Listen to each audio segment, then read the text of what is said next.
The Open Window Summary in Hindi, Class 8 Story. Short Summary of the Open Window in Hindi. इस कहानी को Hector हग Munro ने लिखा है। कहानी फ्रैम्पटन नटटेल के बारे में है जो घबराहट से पीड़ित है। वो अपने इलाज के लिए ग्रामीण इलाकों में जाता है। चूंकि उन्हें वहां कोई नहीं जानता था, इसलिए उनकी बहन ने उन्हें परिचय पत्र दिया। वह श्रीमती सेपलेटन से मिलने जाता है जहां वह वेरा से मिलती है।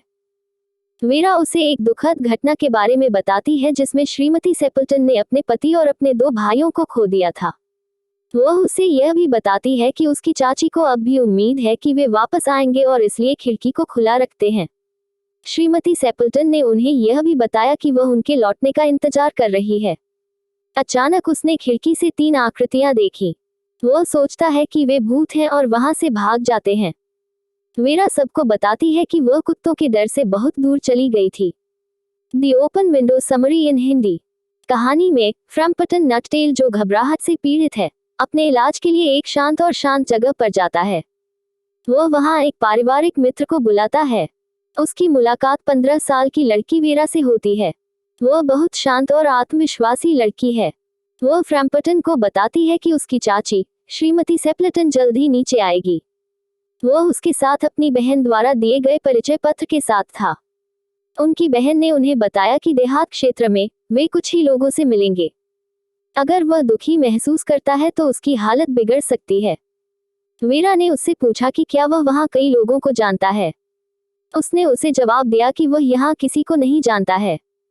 4 साल पहले उस जगह पर गई उनकी बहन ने उन्हें कुछ लोगों से परिचय के पत्र दिए। उन्होंने कहा कि वह केवल अपनी चाची का नाम और पता जानते थे। वेरा ने उन्हें बताया कि लगभग 3 साल पहले उनकी मौसी के पति और 2 भाई शूटिंग के लिए बाहर गए थे। उसने लॉन में खुलने वाली एक बड़ी खिड़की की ओर इशारा किया। उसने उसे बताया कि वे सभी उस खिड़की से बाहर गए थे और फिर कभी नहीं लौटे। गीले स्पंजी मैदान ने उन्हें निगल लिया और साथ ही उनके शरीर को कभी भी बरामद नहीं किया गया। उन्होंने आगे कहा कि श्रीमती सेपलेटन हमेशा इस खिड़की को तब तक खुला रखती हैं जब तक इस उम्मीद में अंधेरा न हो जाए कि वे किसी दिन वापस आएंगी। कभी कभी वेरा को भी लगता है कि किसी दिन वे अपने कुत्ते के साथ उस खिड़की से आएंगे जैसा कि उन्होंने पहले किया था। इस बीच श्रीमती सेपलेटन आई और देर से आने के लिए माफी मांगी। उसने कहा कि उसके पति और भाई पक्षियों की शूटिंग के लिए गए थे। उसने नटटेल को बताया कि उसने घर में प्रवेश करने के लिए खिड़की खुली रखी है ताकि वे अपने मैले जूते के साथ कालीन को खराब न करें।